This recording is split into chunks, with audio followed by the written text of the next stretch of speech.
ഷോപ്പിലുള്ള രാജന്റെ പെങ്ങളാണ് സാഹിറ.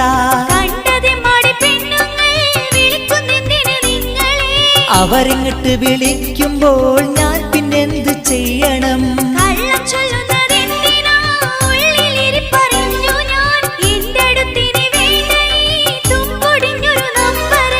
എന്റെ പൊന്നു സാഹിറ വെറുതെ പറയുന്നെന്തിനാ?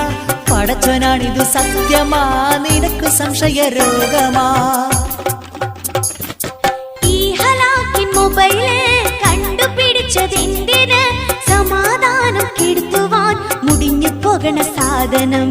മിണ്ടാണ്ടിരിയ സാഹിറ, മണ്ടത്തരം പറയല്ല. നീ കരുതും പോലിത് ലവും മറ്റതുമല്ലടേ.